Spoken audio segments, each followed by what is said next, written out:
Bon dia a tothom. Buenos días a todos y a todas. Good morning, everyone. En primer lugar, me presento. Mi nombre es Eva García Chueca. Formo parte del Consejo Asesor de la BTUI y básicamente mi puesto, digamos, que ocupo en estos momentos es de adjunta al Defensor del Pueblo de Barcelona, al Síndic de Greuges de Barcelona. Continuamos la mañana de hoy con una sesión donde vamos a hablar de una idea que ha adquirido una importancia significativa a escala mundial, como es la ciudad de los 15 minutos. Esta es una propuesta que pretende contribuir de manera muy clara hacia el avance de las políticas del tiempo, unas políticas del tiempo más justas, más saludables, pero que también tiene la capacidad de tener un gran impacto en materia de sostenibilidad. Y para hablar de estas cuestiones, ciudad de los 15 minutos, políticas del tiempo y sostenibilidad, hemos estructurado la sesión en 3 bloques. Estaba prevista también unas breves palabras de bienvenida por parte de Laura Pérez. Laura Pérez es la teniente de alcalde de Derechos Sociales del Ayuntamiento de Barcelona, pero la excusamos porque ha tenido que ausentarse de manera imprevista, con lo cual no vamos a contar con su presencia. Y, por lo tanto, os explico brevemente de qué manera hemos estructurado esta sesión. Iniciaremos un primer bloque para hablar de la relación entre políticas del tiempo y sostenibilidad, y para ello contamos con las 2 invitadas que me acompañan ahora aquí en el escenario. Ellas son Yayo Herrero y Charo Morán. Forman parte de la cooperativa Garúa y nos hablarán en detalle de su última publicación conjunta. La tenéis disponible al final de la sala, es este libro, este dossier, titulado Tiempo para la vida, una reflexión contextualizada en la ciudad sostenible. Este dossier es el número 17 de una colección titulada Dossiers del Temps, Dossiers del Tiempo, que edita y coordina el Ayuntamiento de Barcelona. Después de su intervención vamos a tener un breve turno de palabras y a continuación nos acompañará Adrien Comenges, de la plataforma Mobiliscope. Mobiliscope es una herramienta de geovisualización que permite cuantificar los datos de movilidad de las personas en varias ciudades del mundo, en Francia, en Canadá, en varios países de la región latinoamericana. Y con Adrien vamos a entrar al análisis de la importancia de disponer de datos objetivos, datos cuantificables que permitan informar las políticas del tiempo. Esta será la segunda parte de la sesión y Adrien nos acompañará online. Y por último vamos a tener un último bloque, un tercer bloque, que nos servirá para conocer de cerca diferentes experiencias en varios municipios que han tratado de implementar políticas del tiempo relacionadas con la movilidad urbana. Y lo haremos con 3 invitadas internacionales, que de hecho algunas de ellas ya las hemos podido escuchar en la sesión anterior. Natalia Fidel, que es diputada de la Cámara Legislativa de la Ciudad Autónoma de Buenos Aires. Diana Parra, subsecretaria del Cuidado y Políticas de Igualdad de la Alcaldía Mayor de Bogotá. Y Noemí Alfi, del Ayuntamiento de Bolzano. Y también se sumará una invitada local, Mariona Cunill, ingeniera del Área Metropolitana de Barcelona. Pues bien, esta es un poco la propuesta de estructura que hacemos y sin más dilación le paso ya la palabra a Yayo y a Charo para hablarnos de esta publicación que os invito a coger del final de la sala. Charo y Yayo, cuando queráis. Bueno, muy buenos días a todos y a todas. Lo primero que querríamos agradecer es muchísimo al Ayuntamiento de Barcelona por la invitación que nos hizo a participar en este dossier, que la verdad hemos disfrutado muchísimo haciendo y del cual nosotras también hemos aprendido un montón, ¿no? Lo que vamos a hacer va a ser presentaros muy someramente pues el marco analítico y teórico del que partía el trabajo y luego algunas de las líneas de cómo se ha distribuido.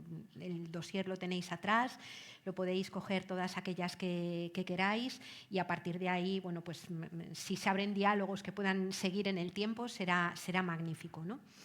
El punto de partida nuestro, a partir del trabajo también pues con Georgina y con Sonia, que es con quien más hemos venido trabajando en la elaboración del dossier, ha sido un punto de partida que estaba centrado en la idea de que existe y vivimos un momento de conflicto grave entre el capital y la vida, ¿no?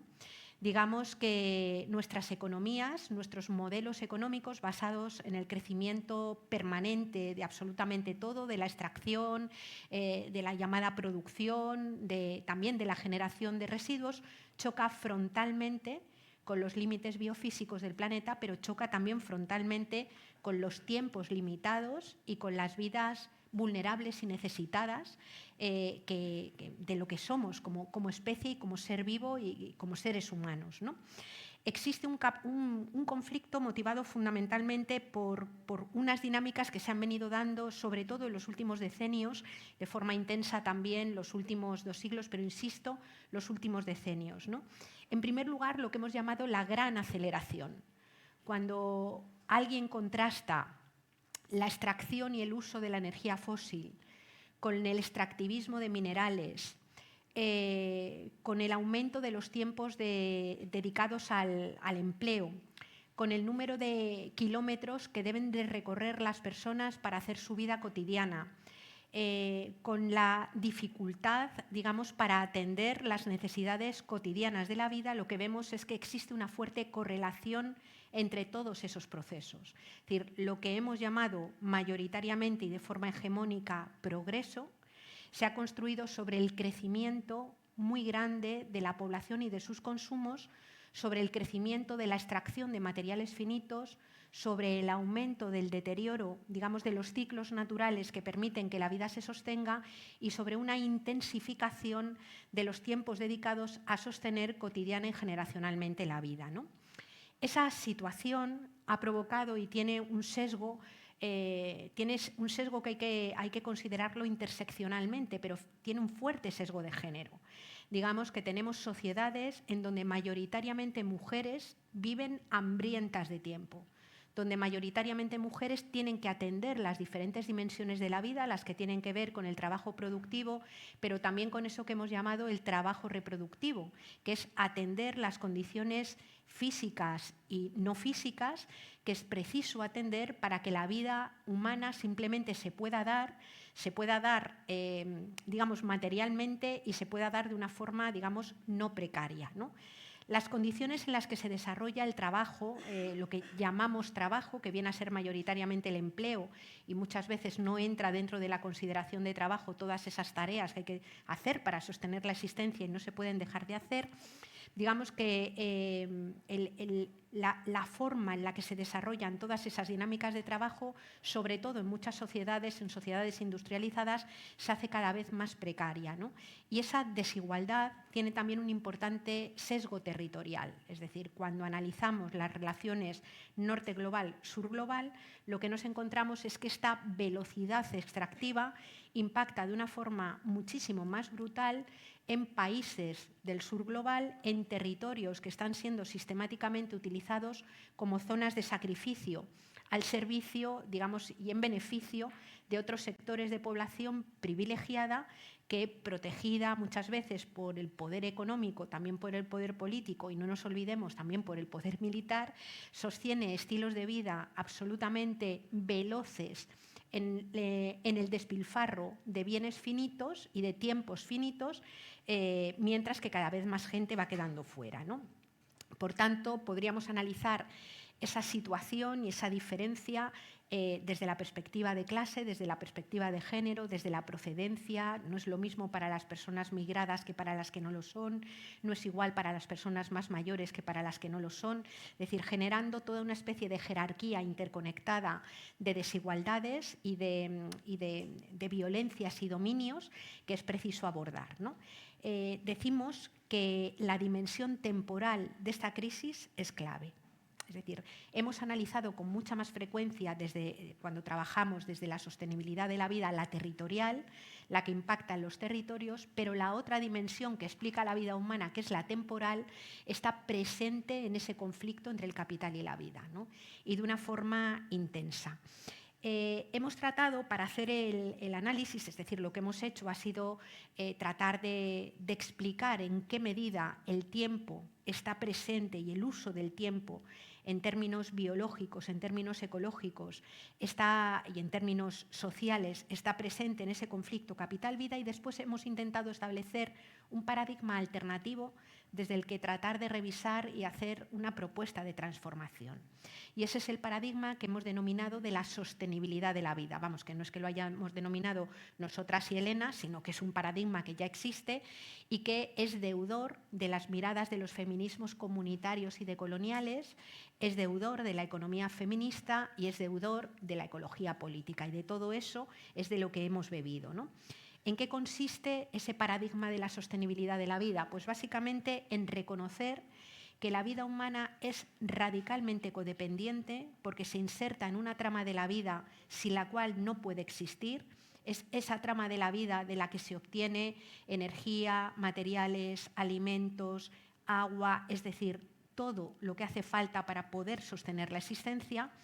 Y en el reconocimiento también de la interdependencia, es decir, el reconocimiento de que somos seres cuya vida transcurre encarnada en cuerpos que tienen necesidades, en cuerpos que tienen que ser atendidos, y en el reconocimiento de que una vida independiente, completamente autónoma, es una fantasía, ¿no? Digamos que desde nuestro punto de vista, la esencia del sujeto patriarcal es alimentar esa especie de fantasía de la individualidad que hace creer que la vida de algunos seres humanos es básicamente independiente y autónoma. Esto solamente es posible porque en otros lugares invisibles, territorios, animales, plantas, microorganismos, ciclos naturales y una enorme cantidad de trabajo que no es denominado como tal y que es realizado mayoritariamente por mujeres muchas veces articuladas comunitariamente, es imprescindible para que esa vida se pueda sostener. Cuando nos reconocemos como seres ecodependientes y sujetos a los límites físicos de la Tierra y nos reconocemos como seres interdependientes, uno a uno, absolutamente inviables y por tanto necesitados de comunidad que atienda las necesidades de las personas, el asunto es que tenemos que reconocer que cada vida nacida no constituye en modo alguno una certeza, es una posibilidad. Y lo que hace que una vida posible se transforme en una vida cierta es que se dé en esas redes que interactúan con los bienes de la tierra, que interactúan entre personas y que utilizan y se acoplan, digamos, a los ritmos, a las velocidades y a los tiempos posibles para que la vida sea sostenida. Por eso hablábamos de tiempos para la vida, ¿no? Reconociendo que quizás la organización social hegemónica y mayoritaria en este momento no está acoplada de los tiempos necesarios para sostener vidas, y no cualquier tipo de vidas, sino decimos vidas que sean dignas, vidas que sean decentes, vidas que se vivan bien, ¿no? El paradigma de la sostenibilidad de la vida, por tanto, lo único que hace es plantear que necesitamos políticas, culturas y economías, decimos, que pongan la vida en el centro. Y con poner la vida en el centro, como ya lo dice todo el mundo, conviene señalar que con poner la vida en el centro nos referimos a sociedades que sitúan la satisfacción de las necesidades para todas las personas desde la consciencia de que vivimos en un planeta, en este momento, translimitado, en un planeta en cambio climático, en un planeta con una buena parte de la energía y de los materiales parcialmente agotada, en un planeta que va a tener que aprender sí o sí, como dato, a vivir globalmente con menos recursos extraídos de la Tierra, y en donde, por tanto, la distribución y la asignación de los tiempos para sostener la vida se transforma en una cuestión de justicia clave, porque de no abordar políticas de tiempo, lo que puede suceder es que mayoritariamente aquellas personas que históricamente han sostenido la vida se vean todavía más sobrecargadas a la hora de hacerlo. Y me estoy refiriendo fundamentalmente a las mujeres, ¿no? Como no es un trabajo de mujeres, como es un trabajo del que se tiene que corresponsabilizar toda la población y también todas las instituciones, como no lo vamos a hacer solamente las mujeres, es por eso que es necesario repensar también la política pública y la política cotidiana desde esta sostenibilidad de la vida. Bueno, pues ahora que ya os ha planteado un poco el marco teórico en el que nos hemos movido para hacer la estructura de la guía y las propuestas que añadimos, os voy a comentar un poco cuáles son los ejes de trabajo que hemos tenido en cuenta, ¿no? Siempre desde esta mirada de la sostenibilidad de la vida que os contaba ya yo. Hemos dividido los ejes de trabajo en 3 bloques temáticos. Uno de ellos es el metabolismo urbano, es decir, todo lo que necesita una ciudad para que funcione. Entonces, las ciudades en la actualidad lo que se caracterizan en una demanda creciente de recursos que muchas veces tienen largas distancias, que tienen un paradigma global y además generan muchas más residuos y emisiones que cualquier otro contexto. Y eso, todo lo que suponga reducir esa parte material del funcionamiento de la ciudad, poniendo en el centro la sostenibilidad de la vida, va a significar que van a entrar más dentro de los márgenes de la sostenibilidad ecológica y la justicia social. El segundo bloque que hemos tenido es en la estructura y la gobernanza de la ciudad. Las ciudades, el urbanismo de las ciudades, por ejemplo, o cómo se estructura una ciudad, cómo se estructura el transporte, tiene mucho que ver con los tiempos de la vida y bien lo sabemos, cuando vivimos en una gran ciudad invertimos grandes tiempos en desplazamientos, los cuidados se hacen complicadísimos cuando tienes una madre en la otra punta de la ciudad, los niños no sé cómo, la parte de ocio, la parte laboral, la parte, etcétera, ¿no? Y el último bloque que hemos contemplado es el que llamamos tiempo para la vida y nuevos imaginarios. La idea es que necesitamos de alguna manera transitar hacia nuevas formas de ver la realidad. En una situación en la que en la actualidad estamos en situación de translimitación, tenemos que repensar cómo hemos llegado hasta aquí, tenemos que partir de un diagnóstico, pero tenemos que generar entre todos y todas imaginarios posibles y deseables. Y ese es el bloque tercero que hemos puesto sobre la mesa. Entonces, simplemente, pues muy brevemente, para también dejar tiempo al resto y recuperar un poquito de tiempo, pues, por ejemplo, el tema del metabolismo urbano, ¿no? Hemos tenido en cuenta 4 aspectos. Hemos tenido en cuenta la dimensión temporal del binomio energía-clima, o sea, diríamos que son 2 caras de la misma moneda. El modelo energético tiene que ver con la crisis climática en la que estamos imbuidos, pero es que además tiene mucho que ver con el tiempo. Los combustibles fósiles estuvieron durante millones de años en las entrañas de la Tierra formándose y prácticamente en 300 años vamos a quemarlos todos, bueno, no todos porque algunos eran inaccesibles, ¿no? Pero y los hemos difundido a la atmósfera. Y esto es un choque temporal de unas dimensiones enormes. Por tanto, sí que tenemos que transitar hacia un modelo energético basado en las energías renovables, pero en cualquier caso tenemos que hablar también de cómo reducir las demandas energéticas a escala global y a escala sobre todo de las ciudades, de tal manera que hay muchas poblaciones empobrecidas que sus tasas de consumo energético son bajísimos, incluso hay zonas del planeta en las que no tienen electrificación, ¿no? Entonces, tiene que ser este decrecimiento tiene que ser asimétrico, mirado desde la justicia social, ¿no? Pero también sabemos que muchas veces son las mujeres las que más tienen problemas en cuanto, por ejemplo, en los indicadores de pobreza energética, ¿no? Porque muchas veces sus ritmos diarios, sus formas de organizar lo cotidiano hacen, ¿no? que tengan empleos más precarios y eso también tiene que ver con todo esto, ¿no? Y, por tanto, también hablamos de soberanía energética, ¿no? ¿Qué hacer y cómo también cuestionar el modelo energético vinculado a las renovables en cuanto a la parte mineral o material que tienen estas fuentes renovables, ¿no?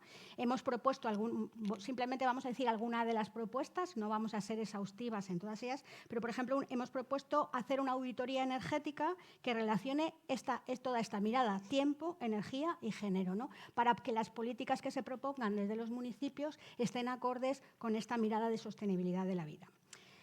Otro de los aspectos es los ritmos del agua, ¿no? El agua es un elemento fundamental para la vida, como bien sabemos, y aunque a priori es un recurso renovable, pues las tasas crecientes de consumo y las velocidades de consumo hacen que de alguna manera el ciclo del agua esté trastocado. Y en mayor medida en las ciudades, en la medida que hay una serie de consumos directos e indirectos, solamente el 20% del agua dulce, que además es escasa en el planeta, se utiliza directamente. La mayoría del agua se pierde. se pierde no solo en sistemas de distribución, sino también el agua de lluvia, por ejemplo, en las ciudades, debido a que hay una situación de aislamiento, de hormigón, de cemento, que hace que no sea permeable, pues se va a la red de alcantarillado cuando sería un agua perfectamente recuperable. Entonces, lo que tenemos un poco también las propuestas es cómo acompasar el ciclo del agua de las ciudades con los ciclos del agua a escala más planetaria, ¿no? Viendo cómo recuperar esas aguas que se pierden y cómo también evitar todos los procesos de contaminación. Si mezclamos las aguas residuales con el agua pluvial, eso va a tener que pasar todo por una depuradora, ¿no? Bueno, pues sería un poco la escala temporal en este tema. Otro tema fundamental de la ciudad es los alimentos, ¿no? La producción alimentaria que llega a la ciudad, ¿no? Sabemos que la prisa va en contra de una alimentación saludable. Es decir, cuando no tenemos tiempo para comprar los productos de una forma adecuada, frescos, para procesarlos en casa, para tener esos momentos de hacerle lentitud, eso tiene que ver con las dietas más diríamos, de comprar productos procesados, etc.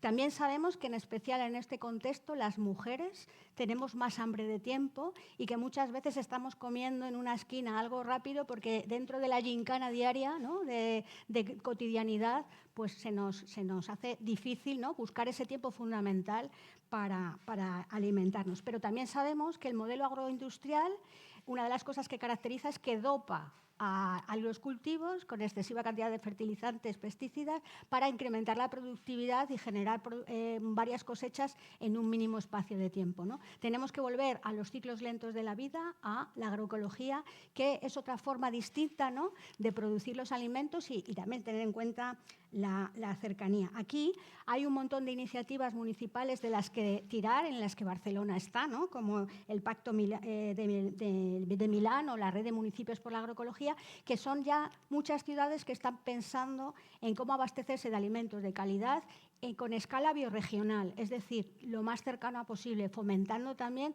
esos vínculos entre el medio rural y el medio urbano. Y por último, en este bloque, una de las características de las ciudades es que estructuralmente genera muchísimos residuos. Residuos de todo tipo, gases de efecto invernadero, basuras y también efluentes líquidos, ¿no? Bueno, pues cuando hablamos de las 3 R's, que el mantra de las 3 R's, pues básicamente las dos primeras R's, la de reutilizar y la de reducir, se nos olvidan, ¿no? O no hay políticas públicas para trabajar en esa línea, ¿no? Y pensamos que es por ahí por donde más políticas habría que hacer, ¿no? Básicamente, cuando preguntamos a la población ¿qué haces en favor del medio ambiente? Reciclar envases, ¿no? Y nos quedamos ahí, ¿no? Cuando deberíamos de tener en cuenta el tema de la producción de residuos desde una forma precautoria, ¿no? Y apostar por una economía verdaderamente circular, una economía que se acompase a los ritmos cíclicos y lentos de la naturaleza, ¿no? Bueno, pues esto hemos propuesto una serie de cosas, pero, por ejemplo, una de las ideas es que los puntos verdes de recuperación de basuras sirvan verdaderamente para recuperar, para donar, porque básicamente lo que hacemos es separarlos ahí y muchas veces se pierden todos esos recursos, ¿no? Bueno, como una de las ideas. Y un plan de alargascencia, ¿no? Para tener en cuenta cómo alargar la vida útil de las cosas.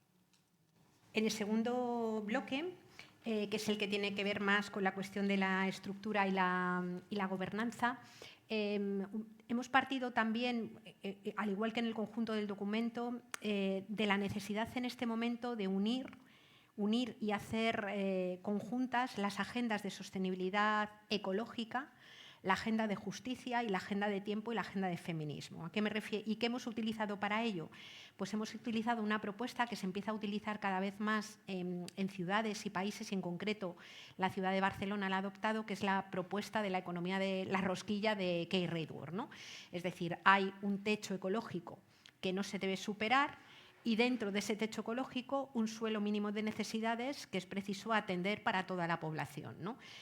La idea es que entre ese suelo mínimo de necesidades y ese techo ecológico es donde podemos construir espacios temporalmente justos y temporalmente seguros para toda la población. En términos de estructura y gobernanza, nos hemos centrado en primer lugar en las cuestiones que tienen que ver con el urbanismo y la movilidad, que nos parece que son absolutamente claves. Es decir, en el marco de la ciudad, el replanteamiento de los diseños urbanos de los sistemas de transporte son absolutamente fundamentales. El transporte se lleva la parte del león del uso de combustibles fósiles y también una parte fundamental de las generaciones de la generación de gases de efecto invernadero, y por tanto todas las propuestas que hemos ido planteando van más orientadas a la cercanía, a la diversidad también, de la consideración de la diversidad de personas que habitan la ciudad y por tanto de las diferentes maneras de moverse y habitarla. Propuestas que tienen que ver también con el comercio local, sobre todo favorecer el comercio de cercanía y de proximidad, básicamente porque es muy importante fabricar cercanía, es decir, una clave básica que tiene que ver con el uso del tiempo y también con el uso de recursos es básicamente promover la cercanía, ¿no? Y bueno, pues en tiempos en donde el consumo inmediato, la compra inmediata a partir de grandes plataformas que traen los productos de muy lejos, con además un trabajo absolutamente precario, nos parece que es crucial, ¿no? Y luego hemos apostado también por soluciones fundamentalmente basadas en la naturaleza. Quiere decir que cuando tú te alías con la propia naturaleza en la ciudad hay muchas cosas que mejoran casi sin hacer nada en cuanto la dejas hacer, y soluciones también basadas en la comunidad. Nos parece que es absolutamente clave que la política pública incorpore a la comunidad como un factor clave, digamos, para asumir un urbanismo y una movilidad diferente, ¿no? En segundo lugar, hemos también hecho propuestas basadas en lo que hemos llamado en el informe, tirando del título del libro de Eric Klinenberg, Palacios del Pueblo, ¿no? Él en su libro llama Palacios del Pueblo a todos esos equipamientos e infraestructuras como pueden ser bibliotecas, espacios deportivos, residencias de mayores, centros de día, centros de atención primaria hospitalaria, que son espacios comunitarios absolutamente claves en el marco de las ciudades, ¿no? Son espacios en donde la comunidad se puede forjar, donde se reúne gente y donde además confluyen en un mismo tiempo personas para resolver necesidades con las que podemos trabajar, ¿no? Por ejemplo, hemos reforzado una cosa que ya la ciudad de Barcelona ha empezado a hacer, que es promover toda una red de refugios climáticos. Es obvio que no hay ni minerales ni energía para que cada cual pueda tener aire acondicionado en su propia casa de forma individualizada, pero sin embargo sí que podemos tener espacios colectivos en donde las olas de frío o las olas de calor puedan ser asumidas con unos criterios pues, más desde lo común, ¿no? desde digamos, el cuidado de lo común, ¿no? El tercer elemento que hemos trabajado en este marco de estructura y gobernanza ha sido bueno, pues toda la cuestión, decía antes, de la transformación de los modelos de comercio, bueno, ya lo comentaba antes, y por último hemos incidido también en todas las cuestiones de salud, ¿no? De salud ambiental, entender que la salud de los ecosistemas va de la mano con la salud pública y con la salud de cada una de las personas. Es decir, el reloj biológico, junto con el reloj social y el reloj, digamos, ecológico de ecosistemas, es algo que va totalmente de la mano y que, por tanto, hay que actuar en las tres dimensiones, ¿no? Hemos incorporado muy tímidamente algunos elementos, porque para nosotras ha sido un descubrimiento, algunos elementos que tienen que ver con la cronodisrupción. Ayer Diego nos pudo plantear en su intervención algunas líneas de trabajo que a mí me parecieron que abren caminos para repensar y que además cuando lo piensas desde la perspectiva que él planteó, intuyes rápidamente los hilos de conexión también con ese otro abordaje, digamos, de los tiempos para la vida, ¿no? Y desde ahí es desde donde hemos ido articulando pues, propuestas en este eje. Bueno, pues ya acabamos con el tercer bloque, que hemos titulado Tiempo para la vida y nuevos imaginarios. Y el bloque este trata un poco de ver cómo cambiar las gafas con las que vemos la realidad, cómo volver otra vez a repensar muchas de las cosas que nos han traído hasta aquí. Algunas de las cosas que hemos aprendido serán válidas y las tendremos que recuperar, pero algunas otras quizás no son válidas para el contexto al que vamos, ¿no? Y entonces hemos pensado que en general, pues la población pues sí que tiene información, aunque dispersa e inconexa muchas veces, ¿no?, de la situación de translimitación en la que estamos. Pero a veces no se aborda desde las emociones o desde los imaginarios. Y creemos que eso es un un ámbito muy importante para trabajar en la sostenibilidad con el concepto y la idea, ¿no?, del marco conceptual de la sostenibilidad de la vida.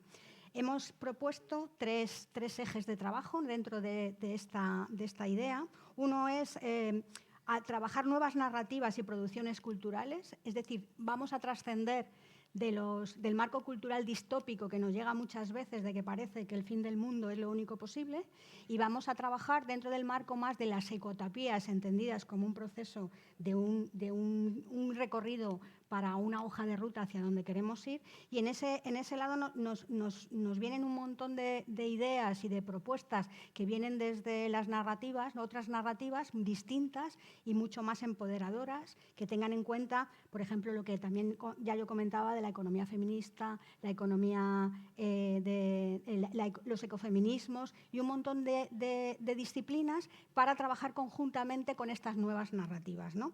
Y hablábamos, pues, propuestas como, por ejemplo, museos locales de exploración de estos imaginarios o generar espacios creativos, ¿no?, para trabajar los cómics, las startups, no sé, todas las herramientas que tenemos con estos nuevos imaginarios y además transmitir la idea de futuros deseables y posibles, ¿no?, que dentro del marco de una buena vida, ¿no?, y unos tiempos para la vida.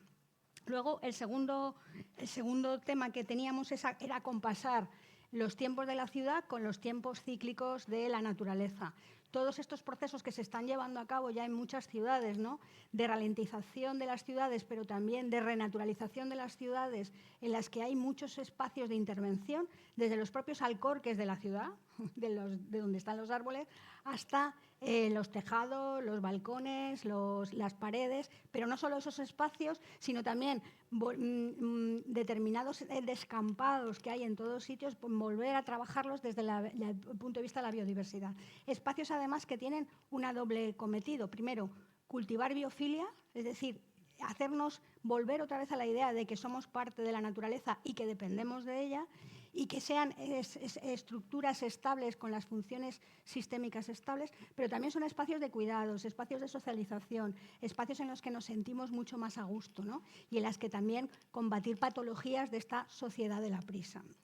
Entonces, hay un montón de iniciativas. Se están llevando a cabo, por ejemplo, muchas iniciativas de renaturalización de ríos, ¿no?, como los ríos pasan muchas veces por las ciudades ocultos casi, ¿no?, en plan gris y sin que los disfrutemos, ¿no?, pues cuando muchas veces dejamos de agredir a los ríos o agredir a las costas o agredir a los bosques urbanos, vuelve la vida, ¿no?, y ver un poco cómo trabajar esa idea. Y por último, pues también queríamos trabajar el tema de los aprendizajes necesarios para un futuro resiliente, ¿no?, para un futuro que tenga en cuenta todos estos aspectos, ¿no? Y bueno, pues trabajamos desde la idea de la competencia ecosocial, ¿no?, y no solamente esta competencia ecosocial tiene que estar circunscrita al sistema educativo formal, sino a toda la ciudadanía, ¿no? Y los espacios en los que las personas nos podemos reunir, ¿no? Barcelona, por ejemplo, cuenta con el Plan de Barrios o con la red de centros cívicos. Estos espacios son espacios de construcción colectiva, de también conocimiento ecosocial, ¿no?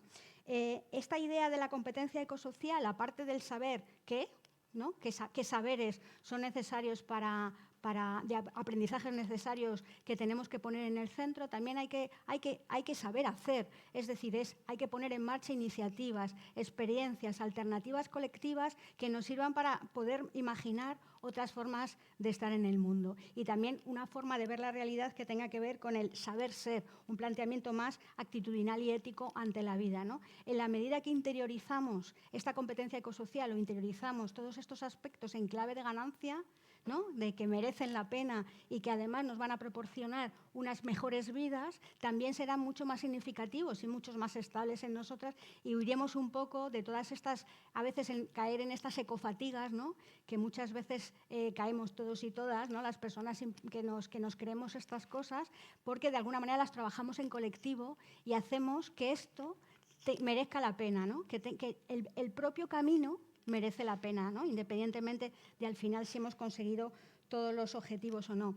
Simplemente decir que Barcelona creo que en este sentido también está a la vanguardia de muchas cosas, que en los comedores toda la competencia ecosocial, diríamos más de contenidos o de educación formal, también se nutre del qué hacer desde el municipalismo, proponiendo los comedores escolares ecológicos y sostenibles, lo que comentaba Yayo de los refugios climáticos, ¿no?, dentro de los centros escolares, como sitios además en los que todo el barrio se puede reunir, o todo el tema de los bicibuses escolares, como los espacios, la revuelta escolar que surge aquí, ¿no?, en Cataluña, de reivindicar espacios seguros de los niños y las niñas de cara a los colegios, ¿no? O, bueno, pues todo lo que tiene que ver también con una rehabilitación bioclimática, ¿no?, que supone dos cosas. Primero, que nos tenemos que adaptar al cambio climático, el cambio climático ya está aquí, además de pensar en cómo descarbonizar un poco todas nuestras vidas y cómo mitigar los efectos del cambio climático, ¿no? Bueno, pues este sería el último bloque y, bueno, pues simplemente para cerrar, ¿no?, nos ha parecido que es muy sugerente este tema, ¿no?, el tema del empoderamiento del tiempo, y que es muy potente para trabajarlo con alegría, ¿no?, y con esperanza activa. Muchas gracias.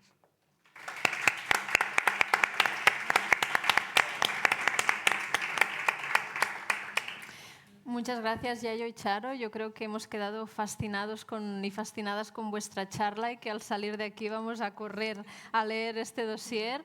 Felicidades, por lo tanto, por vuestro trabajo y también felicidades al Ayuntamiento por estar detrás de este tipo de iniciativas y por estar, como decías, ¿no?, a la vanguardia de estos cambios. Vamos a abrir un turno de palabras breve. Un par de preguntas vamos a coger ahora. En todo caso, si hay más, al final de la sesión seguimos, pero permitidme que recupere algunas de vuestras ideas tan sugerentes. Habéis hablado de ese conflicto entre el capital y la vida, un conflicto que parte de este extractivismo material y temporal que nos domina, que domina nuestra contemporaneidad, esa idea hegemónica del progreso y esa imposición de un tiempo lineal, cuando en realidad hay varios tiempos en la vida, la necesidad de una mirada interseccional y de que tomemos conciencia de esas desigualdades que existen territorialmente, por lo tanto, entre el norte y el sur, esta propuesta que lanzáis de un paradigma de la sostenibilidad de la vida que parte de una mirada feminista y también, muy importante, decolonial, ese rechazo a la fantasía de la individualidad, que no deja de ser una entelequia porque en realidad la vida está llena de interdependencias y esto es lo que precisamente hace posible esa transición o ese tránsito, mejor dicho, entre la vida posible y la vida cierta. Las políticas del tiempo, precisamente como ese vector clave de la justicia social, la necesidad de avanzar hacia una mayor soberanía energética y esa propuesta o esa idea del metabolismo urbano y que, por lo tanto, tomemos conciencia de estas interdependencias que existen en el ámbito urbano a la hora de diseñar nuestras políticas. Y una idea muy importante con la que quiero finalizar es la necesidad de dejar de lado, ¿no?, este futuro distópico que domina nuestras conciencias y nuestros imaginarios para pensar, ¿no?, en un futuro ecotópico que, por lo tanto, nos dé esperanza y que nos permita tener esta alegría, ¿no?, a la cual ahora hacías referencia. Un par de preguntas para Yayo y para Charo por parte de las personas que estáis en el público, también de las personas que nos acompañáis online. ¿Quién desea intervenir?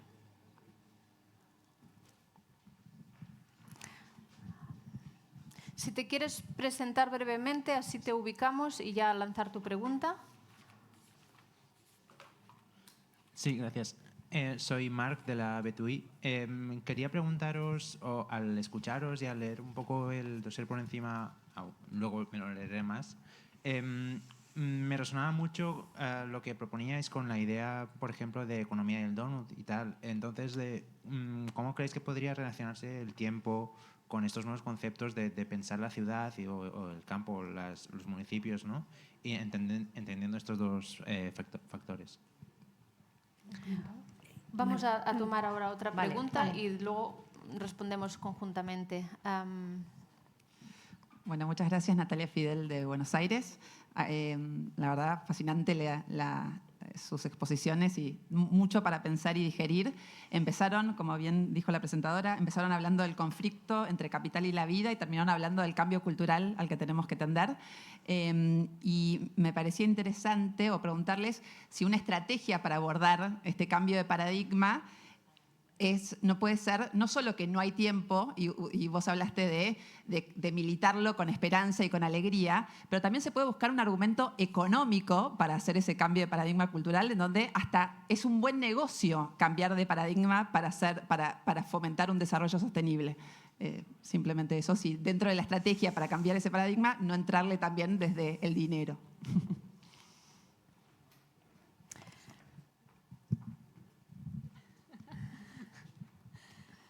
Diana Parra, desde Bogotá. Hay un punto que ustedes tocan que a mí me parece muy interesante, es el alimentar las ciudades, ¿no? Y lo mencionaba hace un instante, el tema de los residuos. En las ciudades latinoamericanas, muy, digamos específicamente Bogotá, tenemos todo el tema, por ejemplo, de la población recicladora, pero también los residuos en Bogotá principalmente, digamos, pasan en muchas ciudades del país también. No hay una política de buen uso de los residuos, sino que terminan precisamente en los rellenos que no necesariamente son muy ambientales. Ahí, digamos, me surge mucho la duda, y haciendo el cruce de género, ambiente y, por supuesto, tiempo, nosotros venimos pensándonos, por ejemplo, cómo trabajar con la población recicladora, sobre todo con las mujeres recicladoras que efectivamente tienen que hacer reciclaje, pero por el otro lado todos los temas de trabajo de cuidado no remunerado. Y, digamos, no hemos logrado entender todavía cómo, o tener un marco conceptual claro que nos permitiera hacer reflexiones mucho más profundas.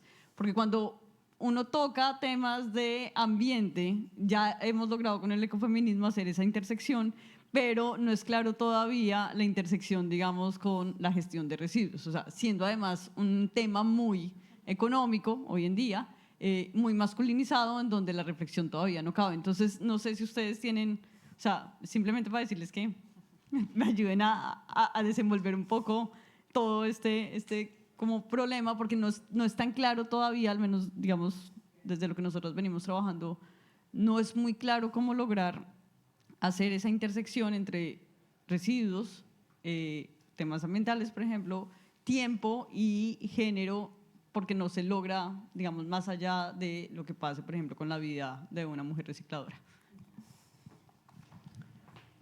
Bueno, no sé si... Marcha, pues. No, vale. No, creo que ya yo lo he comentado un poquito, ¿no? Lo de la economía de la rosquilla o la economía del donut. Hay varias ciudades mundiales que se están abriendo a explorar este modelo económico, y básicamente, si no lo habéis visto en ningún momento, es como intentar que las políticas económicas y de los municipios en este caso, pero de cualquier organismo, estén entre lo que queda entre el techo ecológico que no deberíamos de traslimitar, es decir, todo aquello que coincide con que si lo traslimitamos la calidad de vida se ve perturbada, ¿no? Todo esto que estamos hablando, ¿no? El cambio climático, la pérdida de biodiversidad, la escasez de recursos, y que está basado en el informe de la Universidad de Estocolmo de los 9 límites planetarios, no sé si conocéis, ¿no? Que, bueno, lo podéis buscar, que ponen en solfa 9 límites que no se deberían de sobrepasar, ¿no? En la introducción del informe está la referencia, y básicamente hemos traslimitado ya 6 de ellos, y además están interconectados, no solo el cambio climático, la pérdida de biodiversidad, que se conocen más, sino también los ciclos biogeoquímicos del planeta, el del nitrógeno y el fósforo, el agua dulce accesible para las plantas, y el último era todo el cóctel químico del que estamos rodeados, incluidos los plásticos, ¿no? Como que ya estamos en una situación de translimitación, ¿no? Y es el techo ecológico que plantea la economía del donut, pero también un suelo social de vida digna, que está basado, nosotros lo queremos argumentar de mayor medida, en el marco de las necesidades humanas. Es decir, no sé si conocéis la referencia también de Max Neff, el economista chileno, que habla de necesidades humanas mucho más que de indicadores vinculados con tasas de consumo, ¿no? Como qué necesitamos para una buena vida según los contextos ecológicos y sociales en los que nos tenemos que desarrollar, ¿no? Teniendo en cuenta esos límites ecológicos. Yo, a ver, añadir un poco en la línea de lo que tú señalabas, qué relación tiene el donut con la cuestión del tiempo. Claro, es que toda esa translimitación en el techo ambiental que dibuja Kay Ridworth es un problema de tiempo. Es un problema de velocidad en la extracción, de velocidad en la generación de residuos, de velocidad. Es esa gran aceleración de la que hablaba yo en el principio de la introducción. Es decir, la crisis ecológica fundamentalmente es un encontronazo temporal entre los ritmos de los ciclos naturales, que son cíclicos y lentos en términos humanos, ¿no? Y los tiempos con los que la economía globalizada, mundializada y capitalista, esto es importante decirlo porque no es la única forma de economía que hay en el mundo. En el mundo hay otras muchas economías campesinas, la de los pueblos originarios, la propia economía doméstica también dentro de nuestros lugares que tiene otros paradigmas totalmente distintos, ¿no? Entonces, desde nuestro punto de vista, el donut de Raworth encaja fenomenal para poder abordar políticas de tiempo. Porque básicamente lo que tienes es un conflicto temporal en el techo ambiental y unas necesidades que también requieren tiempo para ser... entonces, nos parece que puede ser un muy buen paradigma y nos parece además que la virtualidad que tiene el planteamiento de la economía del donut es que pedagógicamente es muy potente. Es decir, hasta ahora las agendas ecológicas han ido completamente divorciadas de las agendas sociales, iban cada una por su lado. Y en este momento, como suelen decir algunos por ahí, más que nunca es necesario abordar a la vez cómo va a llegar la gente a fin de mes y cómo vamos a detener, digamos, el fin del mundo, en el mismo marco, ¿no? En el mismo proyecto. Entonces, bueno, me parece que por eso nos parecía por eso que es muy potente, ¿no? En cuanto a lo que decía Natalia, a ver, yo a lo mejor es un poco polémico lo que planteo, ¿no? Pero el enfoque de la sostenibilidad de la vida fundamentalmente es un enfoque que lo que plantea es la necesidad de priorizar necesidades, cómo se sostienen necesidades. En este momento tenemos unos modelos económicos que no todo ello, hay redes de economía social y solidaria que yo creo que hay que potenciar al máximo posible, pero la economía grande, el paradigma de las grandes empresas, es un paradigma económico que se ha desentendido de las responsabilidades. Es decir, para una gran empresa, mayoritariamente, el objetivo central es ganar dinero y en realidad lo que suceda sobre las necesidades de las personas, incluso a veces de sus propias trabajadoras, pues les importa bastante poco, ¿no? Entonces, creo que podemos avanzar planteando cómo todas estas cuestiones que tienen que ver con la política de tiempo y la sostenibilidad de la vida pueden ser muy compatibles con modelos económicos, por ejemplo, los de la economía social y solidaria, que están centrados en la satisfacción de las necesidades, pero me temo que vamos a tener que entender que este tipo de planteamientos choca frontalmente con una forma de entender la economía que es la causante de los problemas que atravesamos, ¿no? Entonces, desde mi punto de vista, a veces conjugar el discurso de no, pero aquí va a ganar todo el mundo, en el fondo es engañar un poco, porque el que todo el mundo pueda ganar implica impepinablemente en este momento poner límites a algunos excesos, a muchos excesos, digamos, en las tasas de ganancia del capital o en la acumulación o en el extractivismo, que de no ser detenidos lo que significa es que las posibilidades de vida buena para una parte muy significativa de la población del planeta sea una quimera, ¿no? Entonces, bueno, por ahí un poco lo veo, ¿no? También apuntar que muchas veces las soluciones, las falsas soluciones que vienen desde esas iniciativas que vinculan, ¿no?, las grandes empresas que van a tener también tasas de beneficio, son soluciones de capitalismo verde.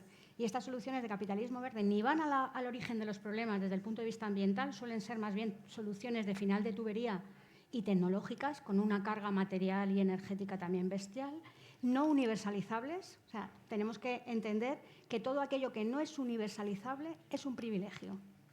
Y si un coche eléctrico no es universalizable, es un privilegio.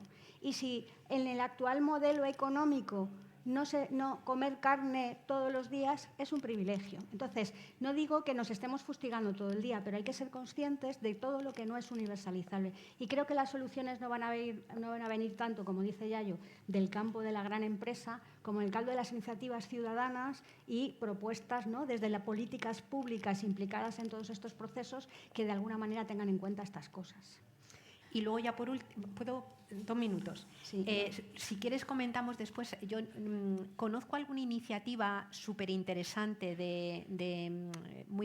que vincula la economía social y solidaria con los feminismos y con el trabajo de las mujeres, y creo que en el reciclaje hay un campo grande, ¿no?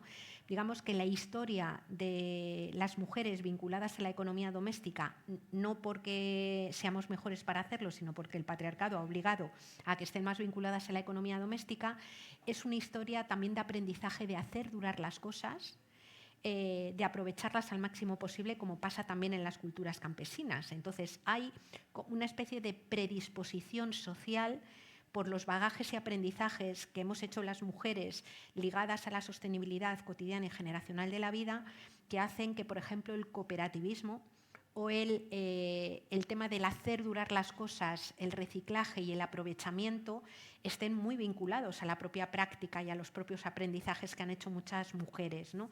Entonces, a mí me parece que es un tema que efectivamente liga el ritmo de uso de las cosas, el cómo convertir, cómo hacer una especie de minería urbana para volver a sacar recursos de donde no hay. Y creo además que eso sí que sería un campo de desarrollo de empleo importante, un empleo socialmente necesario, ¿no?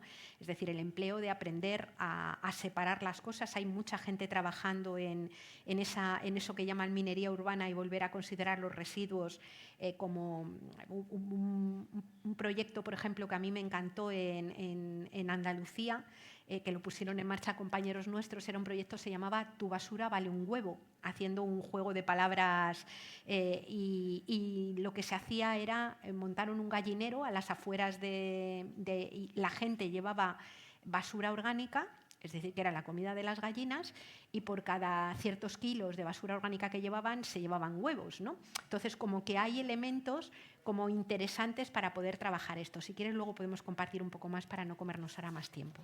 Muy bien, Yayo, Charo, muchísimas gracias. Nada, Un aplauso para ellas. Y ahora daremos inicio a ese segundo bloque de la sesión que os comentaba antes, con una intervención online.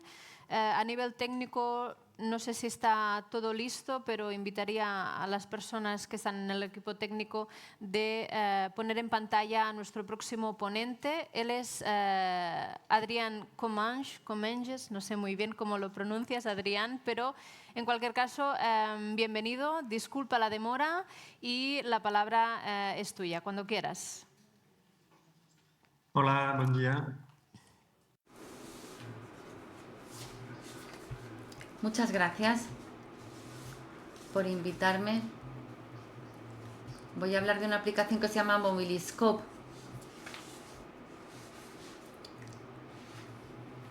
Y voy a empezar compartiendo mi pantalla. El Mobiliscope es una aplicación online, es un proyecto dirigido por Julie Vallée. Sentimos mucho no poder estar aquí en Barcelona con vosotros. Yo voy a hacer la presentación online y espero que os parezca interesante. El ámbito del que voy a hablar es más reducido del que acabamos de oír en la sesión anterior. Hablaré de movilidad cotidiana para empezar. Cuando hablamos de movilidad cotidiana, muchas veces nos interesan los vínculos, es decir, los desplazamientos individuales y los flujos entre origen y destino. Pero luego hay otra forma de analizar la movilidad, que es a nivel de presencia, y considera la movilidad como la variación temporal de la presencia. Aquí vemos un ejemplo de este tipo de enfoque. Lo que veis aquí son los departamentos franceses representados con una técnica etnográfica que consiste en que cada polígono de cada región... Adrián, disculpa que te corte, no vemos la pantalla. ¿Podrías compartirla de nuevo, por favor?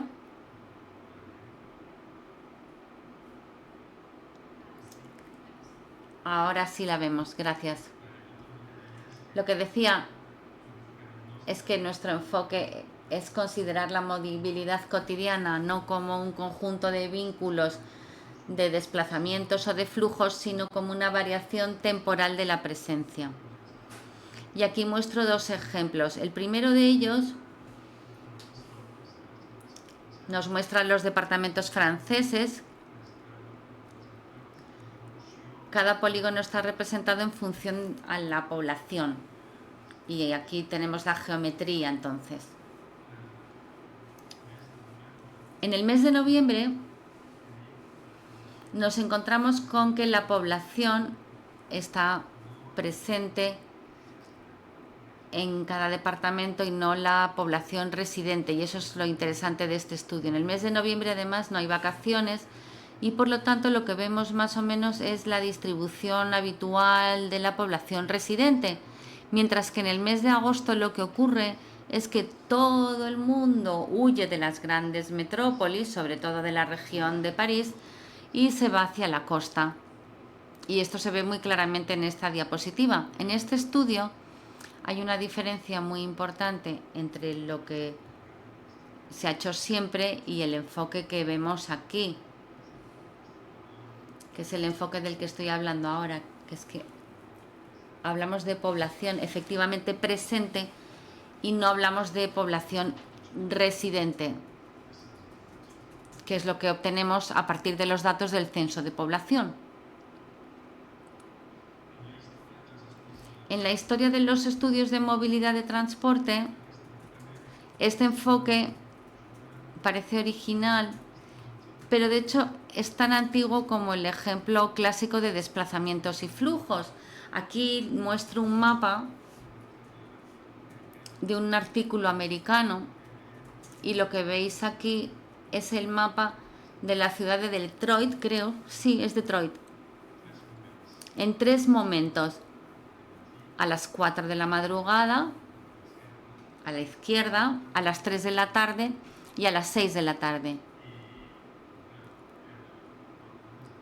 El razonamiento aquí es el mismo. La población presente realmente a las 4 de la mañana es más o menos la misma que la población residente. Sin embargo, a las 3 de la tarde se puede ver cómo el centro de la ciudad se llena, sobre todo en una ciudad americana, con el distrito de negocios central, y luego a las 6 de la tarde vuelve a vaciarse hasta la noche, cuando se vuelve a tener la población que hemos visto al principio. Este enfoque es original, por lo tanto, pero no es nuevo, existe desde siempre. Es tan antiguo, por lo tanto, como el enfoque clásico. Mobiliscope lo que hace es eso. Intentamos cuantificar la población presente a cada hora del día en los barrios y municipios de las ciudades que estamos analizando. Y podemos cuantificar la población presente en cada hora según su perfil social, su lugar de residencia, según las actividades, los medios de transporte. Y también tenemos otra pregunta, que es ¿cómo podemos cuantificar los niveles de segregación social? Porque sabemos muchas cosas sobre la segregación social, existen muchos estudios en sociología y en geografía sobre el asunto, pero todo lo que sabemos de la segregación social tiene que ver con la segregación en el espacio residencial, con el domicilio de las personas. Y lo que vemos nosotros también es esta segregación social que existe en el espacio de residencia y vemos cómo evoluciona a lo largo del día. Y esto quiere decir que nos lleva a la pregunta de cuál es el efecto de la movilidad cotidiana sobre la segregación, si la tendencia a mezclar los grupos sociales o si se segrega todavía más de lo que ya se ve segregado en los espacios de residencia. Así que estas son las preguntas que nos interesaba poder responder con nuestra aplicación Mobiliscope. Aquí vemos unos ejemplos de preguntas científicas que podemos responder sobre segregación, comparar los niveles de segregación social entre las diferentes horas del día en una misma ciudad, en diferentes ciudades entre otras que se pueden comparar. También podemos analizar el acceso a los servicios y, por ejemplo, en este mapa que les he mostrado, el mapa de la población presente, aquí lo hemos visto, tenemos los 12 meses del año. El primer organismo que estuvo interesado en este estudio y en estos mapas fue el Ministerio de Salud, porque estos mapas datan del año 2006-2007 y en aquella época el Ministerio de Salud quería saber en dónde debían prever las vacunas de la gripe aviar del año 2006, y había que calcular que había que comprar 60 millones de vacunas que había que poner allí donde estaba la gente realmente y no en donde suele estar habitualmente, en su lugar de residencia. Por eso la población presente, los meses del año, las horas del día, pues es un tema que también es muy importante de cara al acceso a los servicios. También puede resultar interesante a la hora de realizar la construcción de indicadores. Por ejemplo, cuando tenemos el indicador de criminalización, de violencia, sabemos dónde ponemos el numerador en una proporción, pero si el denominador ponemos la población residente, pues a lo mejor vamos a tener un indicador que no quiere decir nada. Eso es algo que hacen los americanos desde hace mucho tiempo, ya que disponen de esos distritos centrales de negocios, Central Business Districts, que están llenos de personas durante el día, pero que normalmente durante la tarde-noche se vacían, ya que ahí hay muy poca población residente. Y en este caso todos los indicadores que hacen, no todas las ciudades, pero algunas ciudades, pues son indicadores con la población presente durante el día.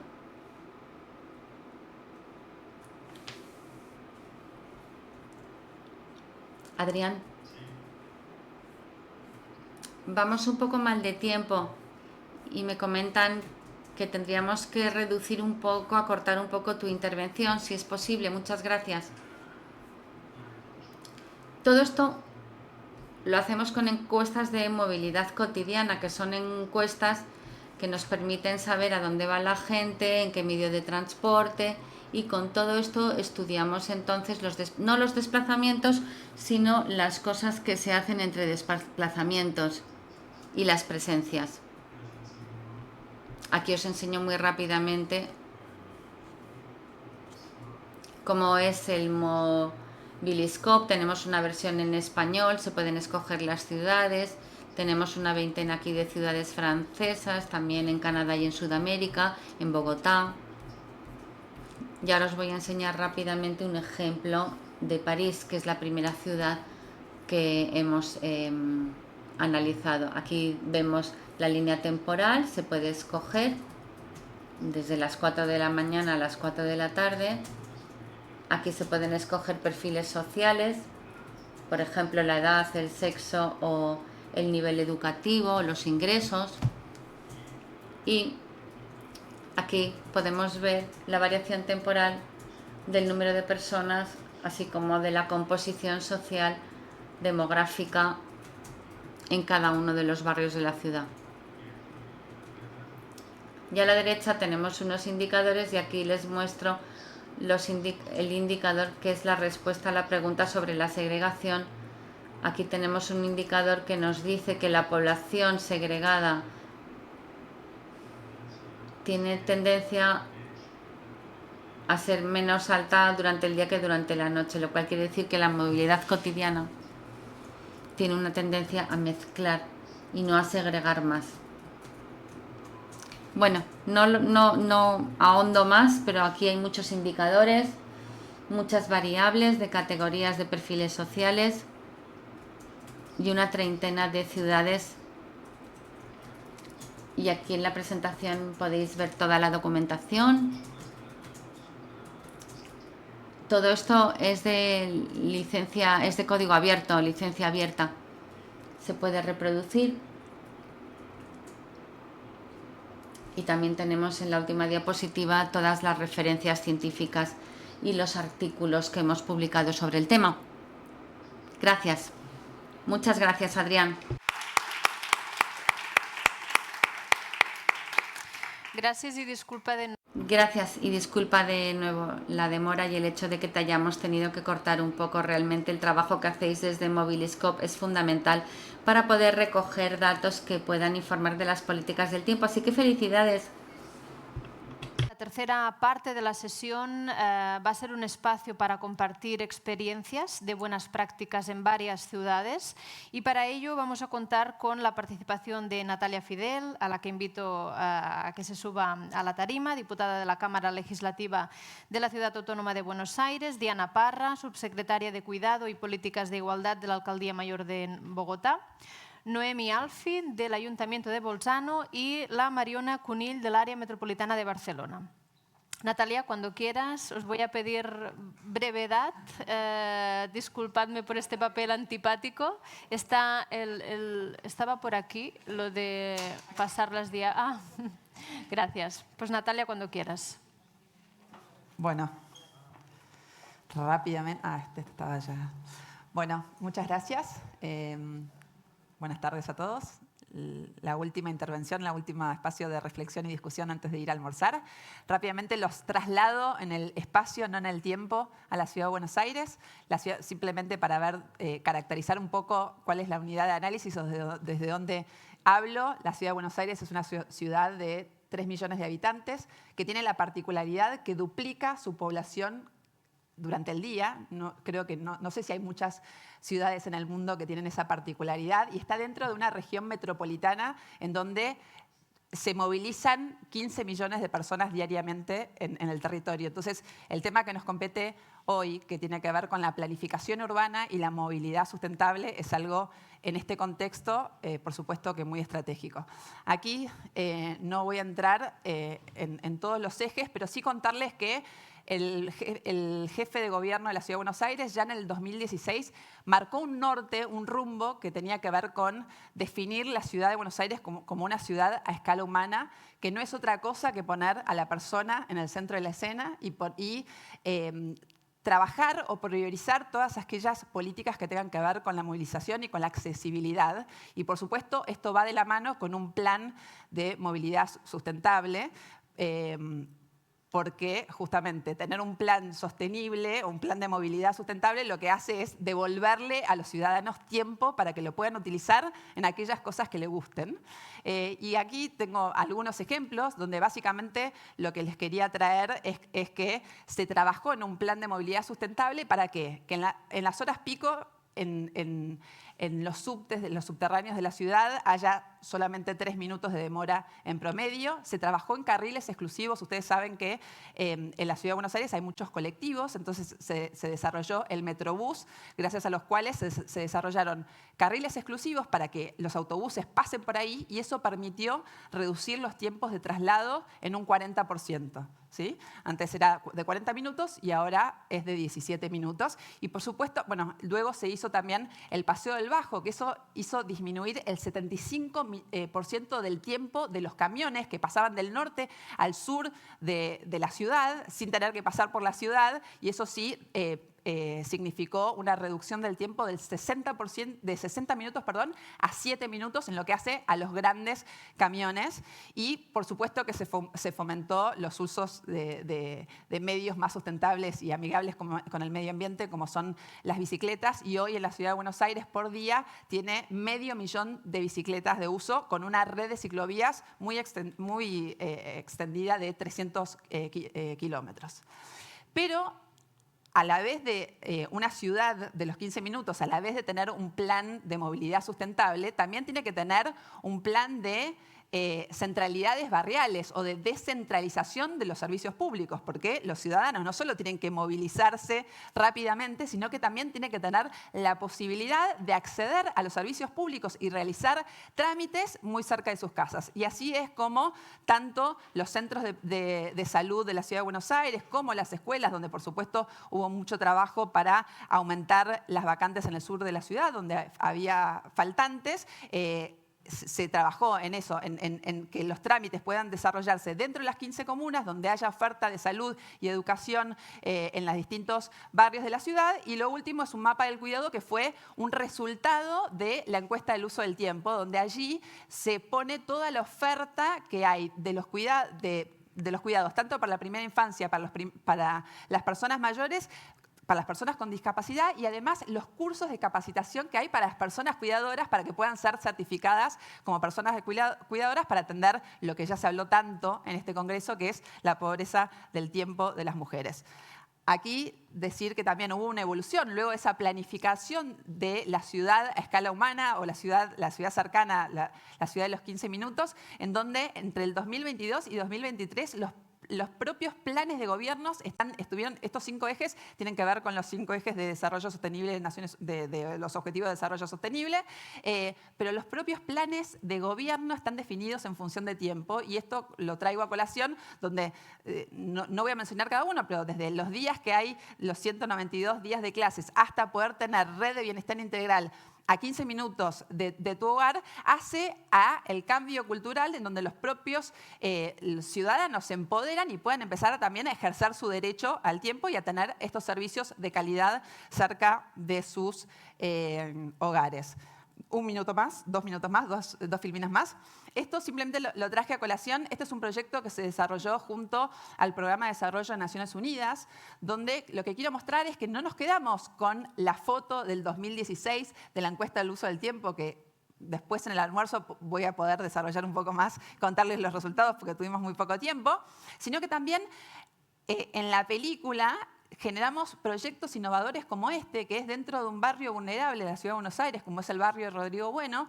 Lo que se hizo es bastante parecido a Mobilescope, se hizo un social mapping de las trayectorias de las mujeres. Ahí vimos, por ejemplo, que el 91% de los traslados tenían alguna cuestión de caminata dentro del barrio, que el 50% de los traslados tenían que ver con la organización del cuidado y se generó 3 instancias. Social mapping de hacia dónde iban esas mujeres, con los miles de trayectos, ¿no? Porque si uno ve el trayecto del hombre va a trabajar y vuelve, el de la mujer tiene como muchas idas y vueltas y con muchas paradas intermedias.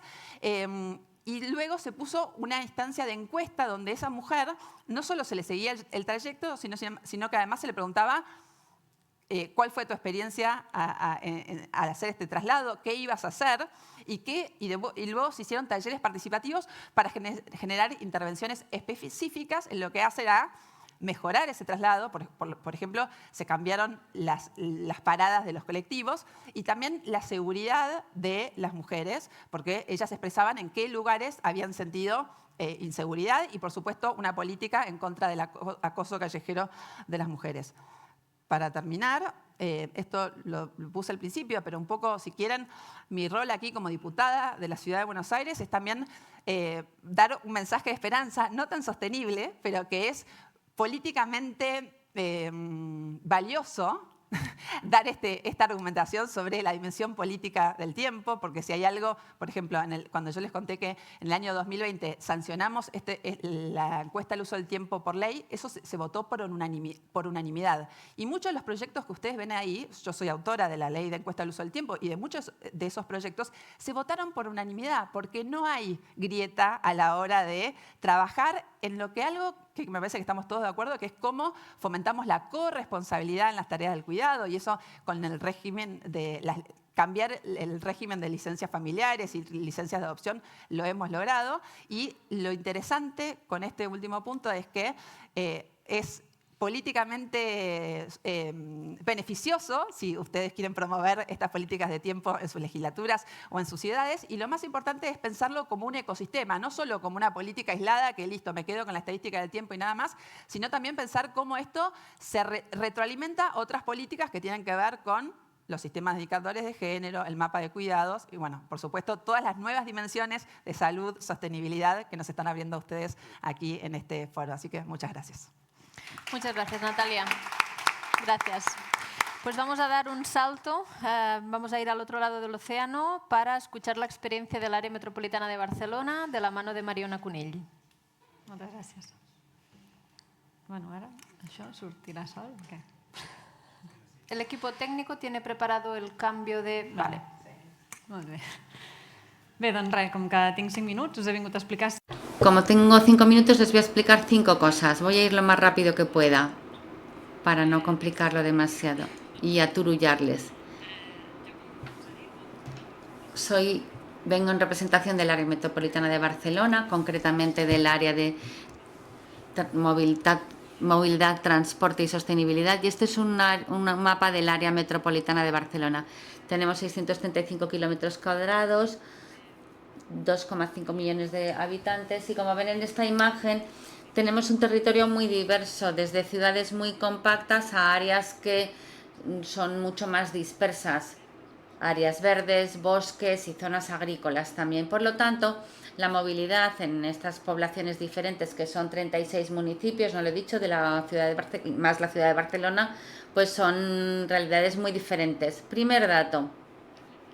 Cuando hablamos de la ciudad de los 15 minutos y lo trasladamos al territorio metropolitano, se nos ocurre que en lugar de 15 minutos hablamos de 45 minutos. Aún así, si analizamos los datos de la última encuesta de movilidad que tenemos de 2019, previa a la pandemia, nos salía que la media de los desplazamientos que se realizan en el área metropolitana tienen una duración de 22 minutos. Es cierto, como veis aquí, que hay gente que sale a pasear y que está a 32 minutos, o bien otros desplazamientos por cuestión de trabajo y estudios que tienen una duración media de 26-28 minutos. Pero claro, se trata de la media.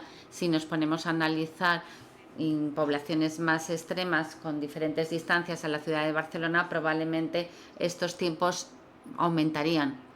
Otro dato, cuando comparamos estos datos que mencionaba antes con los del año 2020 en plena pandemia, todo se cerró. Lo que vemos en estas barras, la parte más oscura es 2020 y la otra parte es 2019. Y vemos un retroceso en el tiempo de viaje de todos los tipos que tenemos de desplazamientos. El tercer dato que quería mencionar es que también sabemos que el 83% de los viajes con origen o destino Barcelona tienen una distancia de máximo 10 kilómetros, por lo tanto, eso también explica que los tiempos no sean excesivamente grandes. Cuarta idea, el concepto de la ciudad de los 15 minutos se basa en estos valores y es lo que no podemos perder nunca de vista para conseguir que la metrópolis siga siendo una metrópolis de proximidad, situando a las personas en el centro y comentando esos valores que tenemos aquí en rojo: ecología, proximidad, solidaridad y la participación. Y bueno, pues esto, como ya nos han dicho nuestras compañeras antes, pasa sí o sí por trabajar los aspectos de movilidad y diversidad de los usos del suelo, así como el diseño de los barrios. Es fundamental para que podamos garantizar que la gente no tenga que hacer viajes muy largos para desplazarse para satisfacer sus necesidades básicas. Y la quinta y última idea, ¿qué hace la AMB para poner todo esto en práctica? Pues como ya se ha dicho, la gobernanza es clave aquí para las políticas del tiempo, así como para la aplicación de esta ciudad metrópolis de proximidad. Una de las cosas que ha hecho la AMB, y cuando digo la AMB me refiero al área de movilidad, de transporte y sostenibilidad, es la aprobación del plan de sostenibilidad de la movilidad urbana. Y lo que hacemos aquí es coser todos los planes de movilidad urbana de los 36 municipios, presentando propuestas muy concretas de cómo podemos hacer que esta movilidad tenga un cariz movilidad metropolitano y que no nos centremos solo en la movilidad de cada municipio para mejorar la calidad de vida de las personas de la metrópolis, que es el principal objetivo. Y este objetivo lo impulsamos a través de estas medidas que se basan en esos 4 pilares: la salud, la sostenibilidad, la eficiencia y la equidad. Y los principales objetivos de este área de movilidad, transporte y sostenibilidad de la AMB, ahora voy a dar ejemplos de cómo los llevamos a cabo, pues son los siguientes: mejora de la competitividad del transporte público en superficie, que es una de nuestras competencias principales; ofrecer una dimensión metropolitana a la movilidad activa, es decir, trasladar esta idea de que solo podemos ir en bicicleta o andando para hacer las 4 compras del barrio, podemos cruzar la metrópolis y seguimos en una estructura que permite que esto sea posible; aplicar principios de proximidad a la totalidad de la metrópolis y encajar la logística urbana, que tiene una gran huella ecológica en nuestro territorio, pues hacer que esa logística urbana encaje en ese nuevo modelo de ciudad pacificada y cercana. Y muy rápido, aquí vemos el primer punto de transporte público, que hemos fortalecido la red de prioridad del paso de autobuses, como nos han explicado antes el caso de Buenos Aires. El tema de la movilidad activa, pues aquí nos centramos mucho en ampliar en esta infraestructura que tenemos planificada desde el año 2015, si no recuerdo mal, la bicivía, que es la red de vías ciclistas, unos 500 kilómetros de carril bici, y año tras año lo hemos ido aplicando y mejorando la señalización para tener estos corredores. Y por lo que se refiere a la proximidad, también hemos hecho un plan de accesibilidad de mejoras de las paradas de autobús para tener entornos agradables que se puedan combinar. Y en cuanto a la logística urbana, pues también trabajamos de la mano de los ayuntamientos para aplicar pues nodos urbanos que nos puedan servir para un reparto pues de manera más ecológica. Y hasta aquí, espero haber cumplido el tiempo. Gracias, Mariona. Pues bien, regresamos a América Latina para escuchar cómo desde Bogotá se está implementando este cambio, con Diana Parra. Vamos a ver si aparece el nuevo PowerPoint. Si hay magia en la pantalla. Ok, listo. Bueno, yo les voy a hablar de nuestro sistema distrital de cuidado, que básicamente, digamos, parte de la pregunta de cómo se está reorganizando una ciudad para las mujeres. Lo primero es contarles que Bogotá tiene 1.775 kilómetros cuadrados de área. No habrán tanto los ojos, eso es grande, pero no es tanto, y ya les voy a contar por qué. Que alberga más o menos 7.900.000 personas, con una particularidad. Entonces, lo que les decía, de ese 1.700 kilómetros de área cuadrada, solo el 35% es urbano, el 70% es rural. Eso tiene una particularidad y hace Bogotá una ciudad bastante densa, con pues, un número de población importante, en donde el 52% son mujeres y el 48% son hombres. Aquí hablamos además que en el marco del sistema de cuidado hemos logrado tener información que no existía antes, como por ejemplo que de ese 52% de mujeres, que básicamente son 4.200.000 mujeres, el 30% realizan trabajo de cuidado no remunerado con más de 10 horas al día, digamos, en ese trabajo de cuidado no remunerado. Eso equivale más o menos al 1.2 millones de mujeres en Bogotá que se dedican de manera exclusiva al trabajo de cuidado no remunerado y que tienen unas características particulares. ¿Cuáles, por ejemplo? El 70% tiene secundaria como máximo nivel educativo. El 33% no cuentan con tiempo libre para, por ejemplo, hacer actividades físicas, de descanso, de respiro. El 90% tienen bajos niveles de ingresos económicos y el 20% tienen ya enfermedades crónicas diagnosticadas que, por supuesto, las va a convertir después en personas que requieren cuidado, ¿no? En este sentido, entonces, con esta información lo que podemos hablar es de una pobreza de tiempo que existe en las mujeres de Bogotá y, insisto, no es una proporción baja, es el 30% de la población de la ciudad la que está en este tipo de situaciones. Uy, esto casi no se ve. Bueno. Entonces, ¿qué es el sistema de cuidado? El sistema de cuidado es una red de servicios que se articula de manera corresponsable, y aquí la palabra corresponsabilidad va a ser importante, para poder brindar precisamente tiempo a las mujeres. ¿Quiénes nos articulamos? Nos estamos articulando la nación, Bogotá, el sector privado o el mercado, también los hogares y por supuesto la comunidad, y lo que buscamos es entonces darles tiempo a las mujeres para que puedan alcanzar su desarrollo personal, su autocuidado, el bienestar, generar ingresos y por supuesto también participación política. Nuestro sistema de cuidado está basado en las 3 R's de la economía feminista: reconocer, redistribuir y reducir los trabajos de cuidado no remunerados.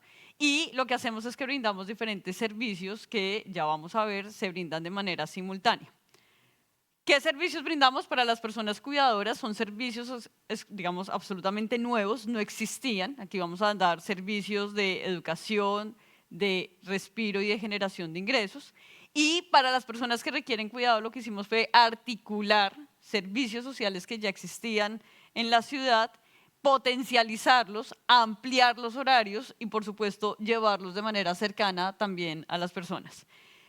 Y tenemos también una estrategia de transformación cultural que se dirige a hombres y familias y que busca precisamente invitar a que todos y todas cuidemos, pues porque a cuidar se aprende, básicamente. O sea, no nacimos con un chip. ¿Cómo opera el sistema de cuidado? Y aquí, digamos, es donde empieza un poco la reducción de tiempos. Opera a través de las manzanas del cuidado, los buses del cuidado, el cuidado casa a casa y, pues, por supuesto, las unidades operativas de cuidado que ya existían, como los colegios, los jardines infantiles, entre otros. Esto es lo que se conoce como una manzana de cuidado, que busca, digamos, sobre todo 3 cosas. Brindar servicios de cuidado de manera simultánea, de cuidado para las personas que requieren cuidado y para las personas cuidadoras, especialmente mujeres, como ya les decía. 2, aproxima esos servicios a la ciudadanía. Y 3, los brinda de una manera que sea flexible y con eso también, digamos, vamos cambiándole un poquito la lógica al Estado y a la burocracia estatal, que a veces es un poco mucho más rígida que ciertas cabezas. Lo que nos permite este tipo, digamos, de manzanas de cuidado, entonces, es consolidar servicios, pero además traerlos, digamos, y prestarlos de una manera mucho más próxima. En Bogotá, las distancias, y quienes lo conocen y han ido, saben que uno perfectamente entre un punto de la ciudad a otro punto se puede estar gastando entre 2 horas y media en transporte. No tenemos metros, ya se está construyendo en este instante 3 líneas de metro, pero es una de las ciudades, digamos, del mundo que 200 años después de su fundación no tiene metro. Y eso hace precisamente que la movilidad sea bastante compleja. Bogotá le ha apostado y es hoy en día la ciudad, digamos, capital de la bicicleta en Latinoamérica. Tiene un gran uso de biciusuarios de manera constante, pero además este tipo de reorganización que va a tener la ciudad, que ya lo estamos viendo y que ya está apareciendo, perdón, bueno, acá está lo de transformación, no, pero me falta un momento que pasó algo. Había una mucho más en la vida real. Hoy en día, digamos, ya se está viendo y son manzanas de cuidado. Ya en este momento contamos con 12 manzanas de cuidado. Nuestra propuesta es dejar 20 manzanas de cuidado y lo que permite entonces es aproximar servicios, sobre todo en áreas de la ciudad donde tenemos grandes depresiones, digamos, socioeconómicas y donde antes la gente, para poder, por ejemplo, tener un servicio de salud próximo, tenía que trasladarse más o menos 1 hora. Entonces era el niño dejarlo en el jardín, de ahí trasladarse 1 hora, volver después, y esto efectivamente, digamos, iba generando bastante uso de tiempo. ¿Qué busca entonces este tipo y este prototipo de manzanas de cuidado? Entonces, generar esa proximidad de servicios, reducir los tiempos, tener también, digamos, espacios para economías alternativas que son tan importantes, rutas circulares. Entonces, esto le cambia la lógica, digamos, también al transporte público de Bogotá, que es bastante más lineal. Y, por supuesto, también espacios comunitarios para la socialización, espacios para poder brindar servicios de cuidado, espacios para poder darle cuidado a los niños, niñas, personas con discapacidad y personas adultas mayores y también peatonalizar ese tipo de espacios como son las manzanas de cuidado.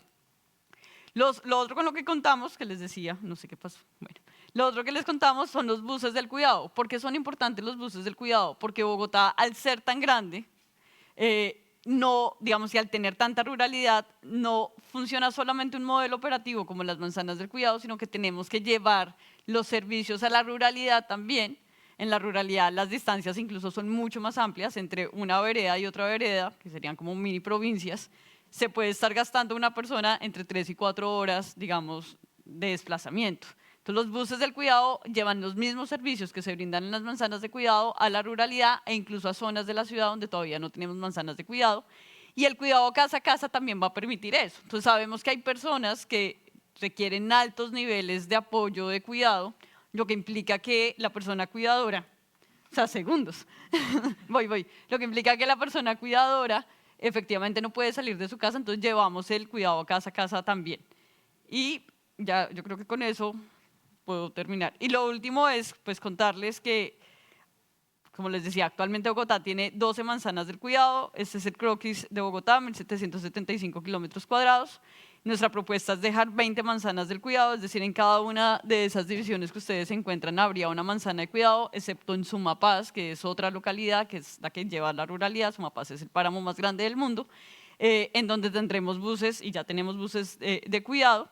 Y la propuesta en el plan de ordenamiento territorial que adopta el sistema de cuidado, las manzanas de cuidado, como un eje estructurador de la ciudad, es dejar 45 manzanas de cuidado a 2035. Esto es importante decirlo, que este plan de ordenamiento territorial tiene un enfoque de género y precisamente las manzanas de cuidado, digamos, hay dos lógicas que tiene este plan de ordenamiento territorial. Una, proteger la estructura ecológica principal de la ciudad. Ustedes saben, Bogotá está a 2.600 metros, con un páramo gigante, digamos, que produce el agua que se consume en Bogotá y en los municipios aledaños. Eso lo hace, digamos, una ciudad bastante afortunada, ya voy. Porque el agua baja. Si Bogotá tuviera que extraer el agua y subirla a 2.600 metros, pues el costo de vida en Bogotá sería inviable, solamente, digamos, con el consumo de agua. Y lo otro, entonces, es el otro eje estructurador, es el sistema de cuidado, que permite, entonces, empezar a llevar los servicios de cuidados sociales, educativos y de salud de manera mucho más cercana a la gente para que no se den estos desplazamientos, y pasamos de tener 20 localidades a 45 unidades de planeación local. Entonces, por eso pensamos en 45 manzanas de cuidado en el 2035. Gracias. Diana. Y disculpas por tener que jugar un papel muy antipático. Vamos de regreso a Europa y damos la palabra a Noemi para conocer la experiencia de Bolzano. Gracias. Hi, good morning. Hola, buenos días. Sé que todo el mundo tiene hambre en estos momentos y que es hora de ir a almorzar. Voy a hacer una presentación muy breve, de 5 minutos, no más, lo prometo. Voy a hablar del ciclismo y los carriles bici en Bolzano. Bolzano es una ciudad muy pequeña, no es como Bogotá, Buenos Aires o Barcelona en absoluto. Tenemos un poco más de 100.000 habitantes y la superficie del municipio es de 15 kilómetros cuadrados tan solo.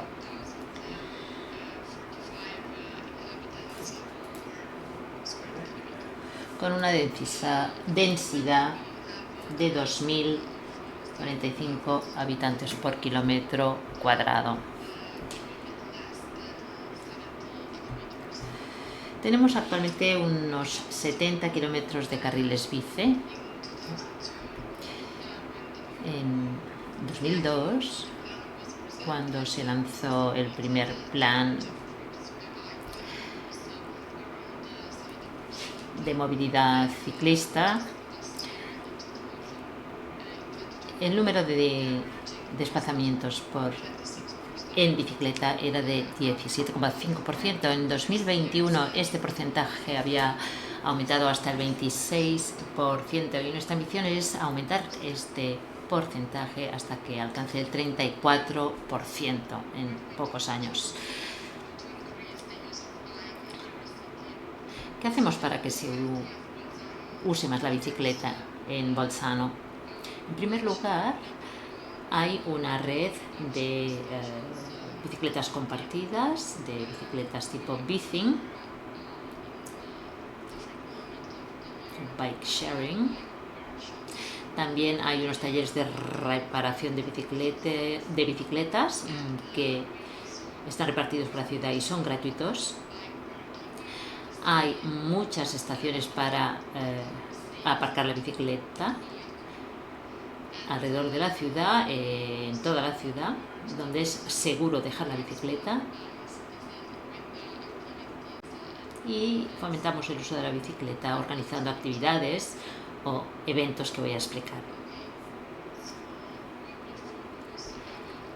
Ahora nos vamos a centrar en los carriles bici, cómo están conectados con los centros escolares en particular. Como veis, aquí tenemos de color verde y de color azul representada la red de carriles bici.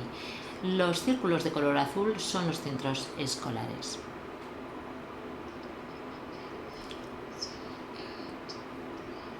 Para promocionar el uso de la bicicleta entre los chavales, entre los niños,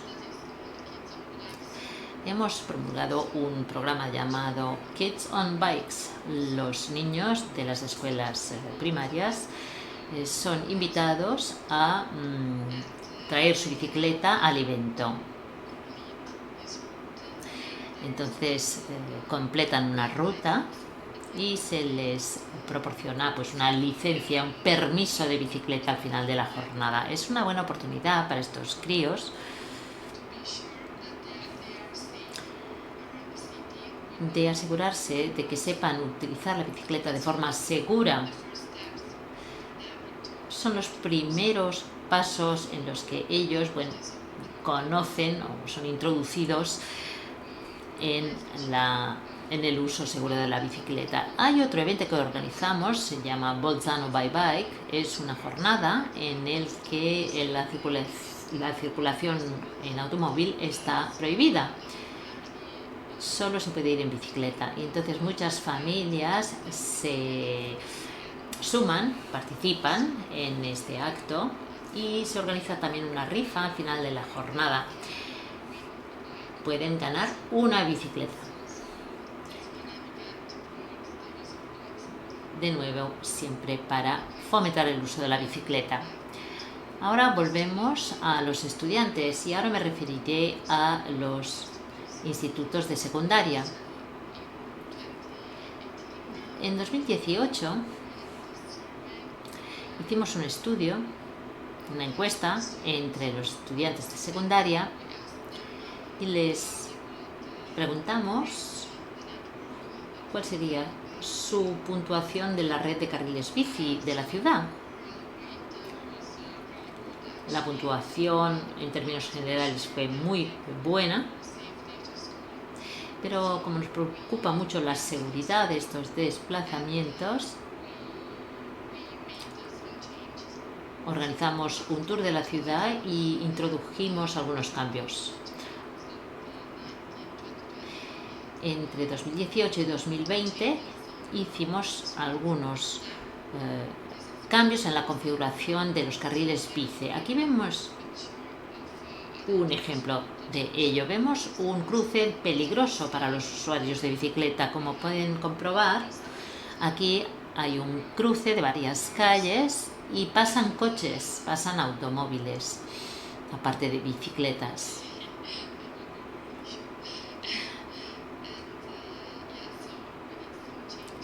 Introdujimos pues algunos cambios y con la nueva configuración era más seguro el cruce. Es solo un ejemplo de la tarea que venimos haciendo. Los pequeños cambios pueden obtener grandes resultados. Como siempre se dice, son pequeños cambios, como pueden comprobar, pero se ha obtenido un aumento en el uso de la bicicleta entre los estudiantes de secundaria. Y esto realmente fue estupendo. En la misma encuesta también preguntamos a los estudiantes cuál era su opinión de la infraestructura ciclista. Ya lo he dicho antes. En términos generales el resultado fue muy positivo, pero introdujimos los cambios mencionados para mejorar esta infraestructura y un 12% de los estudiantes dijeron que solo utilizan la bicicleta para ir al instituto, para ir al centro educativo. Si solo se trata de los estudiantes que viven en el centro de la ciudad, en Bolzano, y no en los alrededor, el porcentaje de hecho sube al 23%. Las bicicletas se utilizan cuando el centro educativo está cerca del centro. Tenemos una red de transporte muy buena, incluso para los estudiantes que viven lejos del centro de la ciudad. Ellos prefieren utilizar algún tipo de transporte público distinto al de la bicicleta, debido a que esta red de transporte público es excelente. Realmente muy mal de tiempo. En esta sesión hemos tratado de explicitar y mostrar este vínculo que existe entre políticas del tiempo, sostenibilidad y la ciudad de los 15 minutos, y que básicamente hemos visto que se materializa a través de tres grandes ejes de intervención. El policentrismo urbano, por lo tanto, asegurar que esos equipamientos, servicios, oportunidades de ocupación existen en todos los barrios de la ciudad. Segundo eje de intervención, movilidad sostenible y activa. Y por último, la atención a los cuidados. Con esto lo dejaríamos. Me comentan que iniciamos de nuevo la próxima sesión a las 2:30 y por lo tanto, gracias y hasta luego.